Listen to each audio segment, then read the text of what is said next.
സ്ത്രീകൾക്ക് മാത്രമായും ഖുർആൻ ക്ലാസ്സുകളും നടത്തുന്നു.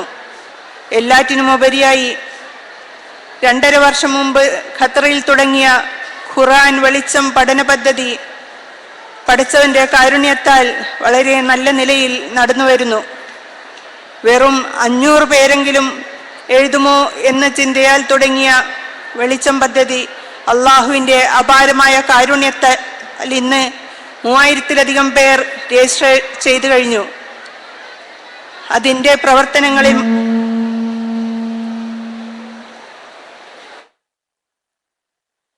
പ്രവർത്തനങ്ങളിൽ മാത്രമല്ല, അത് പഠിച്ചെഴുതുന്ന കാര്യത്തിലും വനിതകൾ തന്നെയാണ് മുൻപന്തിയിൽ.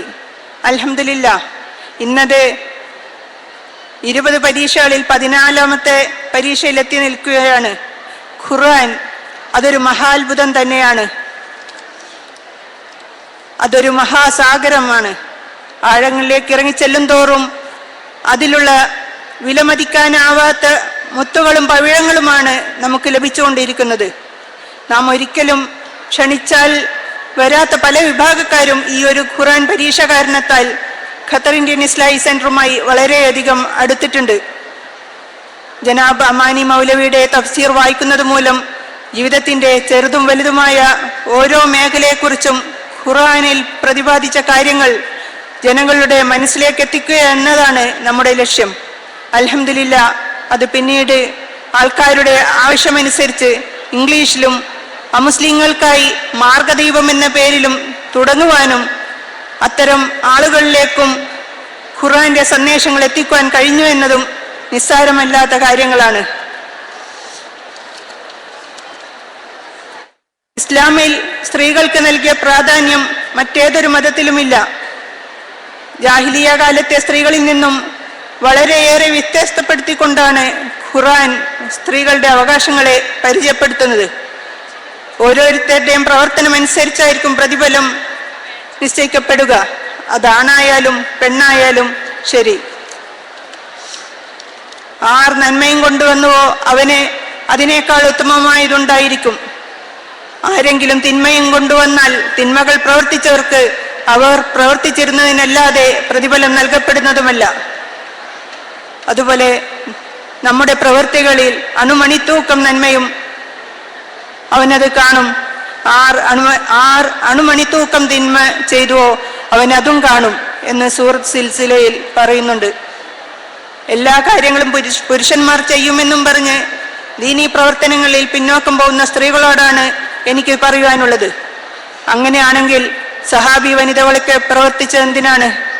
നിങ്ങൾ കരുതുന്നത് പോലെ നാം സ്ത്രീകൾ ചില്ലറക്കാരൊന്നുമല്ല. ഒരു സ്ത്രീ നന്നായാൽ, നേരത്തെ ഇവിടെ പലരും പറഞ്ഞതുപോലെ, ഒരു സ്ത്രീ നന്നായാൽ ഒരു കുടുംബം നന്നാവും, ഒരു കുടുംബം നന്നായാൽ ഒരു സമൂഹം നന്നാവും എന്നാണല്ലോ. എത്ര അർത്ഥവത്തായ വാചകം അല്ലേ? നാം ഒന്ന് മനസ്സ് വെച്ചാൽ ഈ സമൂഹത്തിൽ പല അത്ഭുതങ്ങളും സംഭവിപ്പിക്കുവാൻ നമുക്ക് സാധിക്കുന്നതാണ്. അത് ആത്മാർത്ഥമായിരിക്കണമെന്ന് മാത്രം. അപ്പോഴാണ് എനിക്ക് എൻ്റെ ചില അനുഭവങ്ങൾ നിങ്ങളുമായി പങ്കുവെക്കുവാൻ തോന്നുന്നത്.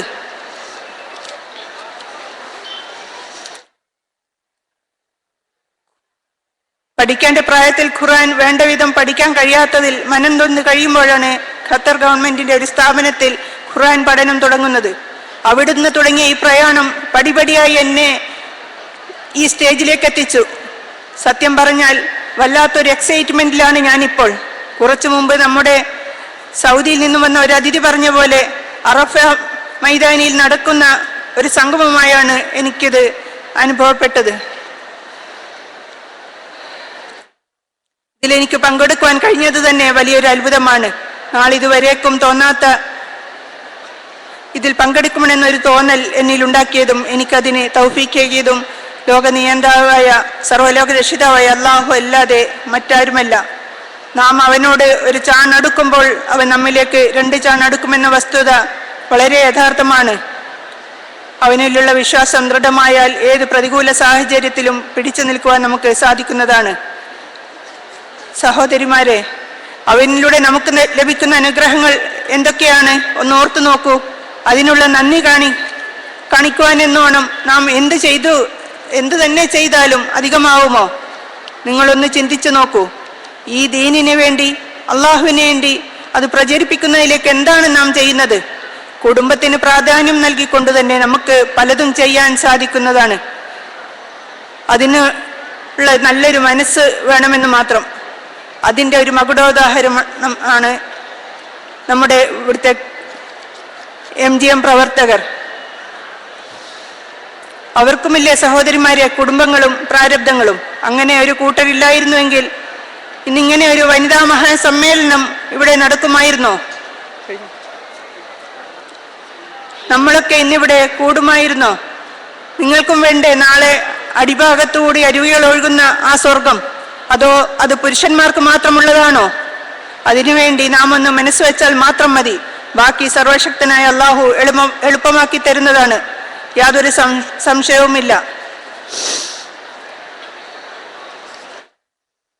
ഞാൻ എൻ്റെ പ്രസംഗം നീട്ടിക്കൊണ്ടുപോകുന്നില്ല. നാളെ പരലോകത്ത് വെച്ച് പ്രതിഫല ദിനത്തിൽ നമുക്ക് ഏവർക്കും ജന്നാത്തുൽ ഫിർദൗസിൽ ഒരുമിച്ച് കൂടുവാനുള്ള തൗഫീഖ് പഠിച്ചവൻ പ്രദാനം ചെയ്യട്ടെ എന്ന് പ്രാർത്ഥിച്ചും കൊണ്ട് ഈ സമ്മേളനത്തിന് വേണ്ടി ഹൃദയം നിറഞ്ഞ ആശംസകൾ ഖത്തർ ഇന്ത്യൻ ഇസ്ലാഹി സെന്ററിന്റെ പേരിലും ഖത്തർ MGMന്റെ പേരിലും ആശംസിച്ചുകൊണ്ട് വാഖിർ ദഅവാനാ അൽഹംദുലില്ലാഹി റബ്ബിൽ ആലമീൻ. അസ്സലാമു അലൈക്കും. ഖത്തർ MGMന്റെ